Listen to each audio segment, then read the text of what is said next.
pidana Indonesia ke depan yang lebih baik.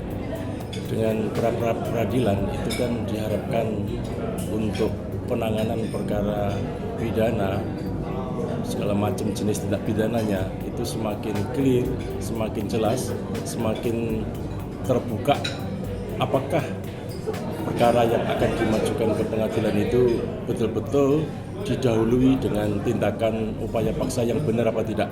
Nah, itulah diuji sedemikian rupa. Memang perlu itu dilakukan karena untuk membawa proses pidana ke pengadilan itu memang didahului dengan tindakan-tindakan yang benar. Kalau tidak benar, ya itulah fungsi dari pra-peradilan itu, sah tidaknya penangkapan, sah tidaknya penyidikan, sah tidaknya penghentian penuntutan yang dilakukan oleh aparat penegak hukum. Nah, ini penting untuk nanti ke depan jangan sampai juga pencari keadilan itu merasa diperlakukan secara tidak adil, dizolimin, lalu cari-cari perkara. No way, tidak ada itu.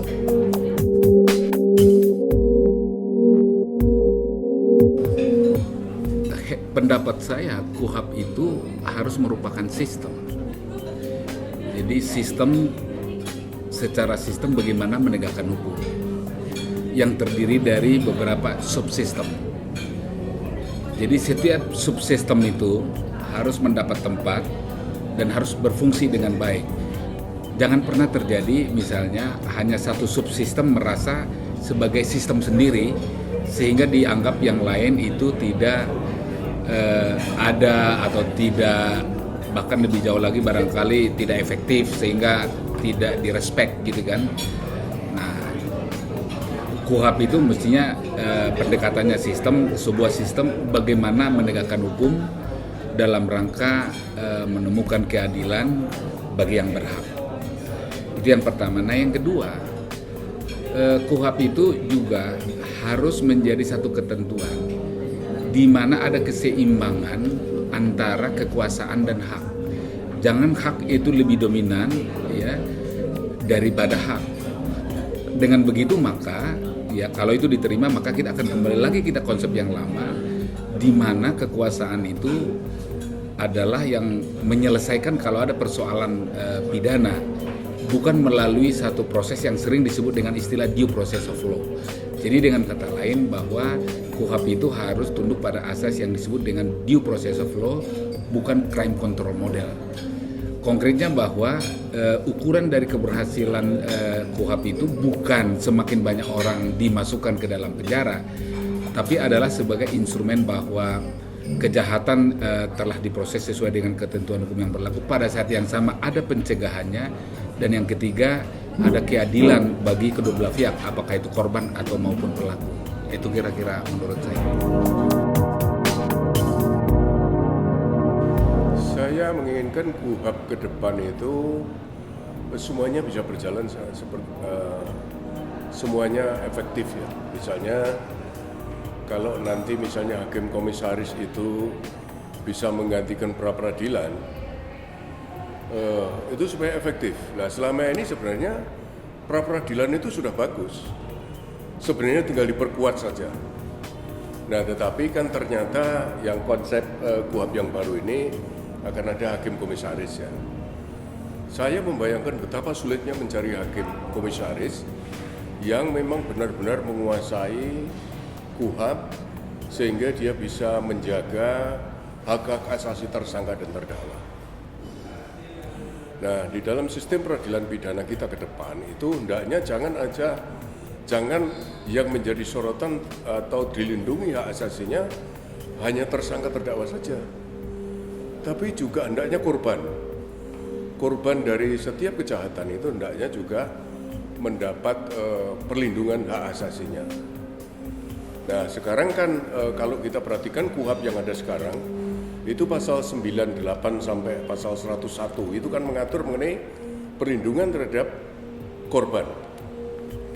Artinya dia dalam KUHP memungkinkan adanya gugatan dari korban untuk disamakan dengan tuntutan jaksa agar supaya pelaku itu yang dinyatakan bersalah nanti juga membayar ganti rugi kepada korban. Nah, ini bagus sekali. Nah, kemudian Sekali lagi mengenai hakim komisaris ini, saya mempunyai pengalaman untuk mencari hakim ad hoc sebanyak 200 saja untuk tipikor. Itu ternyata sulit sekali. Pertama karena kita dapatnya itu yang jobless itu, sehingga dia juga di dalam pengabdian dirinya itu memang dalam tanda kutip tidak ada pengabdian untuk negara, tapi dia kepentingannya adalah mendapatkan pendapatan. Nah ini saya kira ke depan untuk hakim komisaris ini juga saya kira juga sangat sulit untuk diperolehnya. Kalau misalnya seperti Jakarta ini diperlukan misalnya ada 5 pengadilan, satu pengadilan 5 sampai 10 orang, itu sudah 50 orang yang betul-betul dia menguasai hukum acara. Karena di setiap kota kabupaten itu ada pengadilan. Artinya kita memerlukan kira-kira 390-an 5 pengadilan di seluruh Indonesia ini, katakanlah kali 5 sampai 10 orang misalnya hakim komisaris. Itu saya kira sudah sulit sekali. Nah, satu hal lagi, hakim komisaris itu nanti kan tidak boleh menangani perkaranya. Nah, apakah tidak boleh nanti menangani perkara yang lain, misalnya perkara perdata dan sebagainya. Nah, siapa yang mau kalau diangkat hakim tapi tidak boleh sidang misalnya. Nah, sekarang ini hakim yang tidak boleh sidang adalah hakim yang kena sanksi jabatan misalnya. Nah, kalau itu dijadikan hakim komisaris juga saya kira dari segi integritas saya kira tidak memenuhi persyaratan. Itu. Kemudian mengenai peninjauan kembali ya. Peninjauan kembali baru-baru ini kan putusan MK mengatakan bahwa peninjauan kembali hanya 1 kali itu bertentangan dengan konstitusi, inkonstitusional. Undang-undang kita itu sudah sekian lama, sudah 30 tahun ya. Kalau mau diganti ya diganti saja, tetapi ini kan lalu merusak sistem ini ya.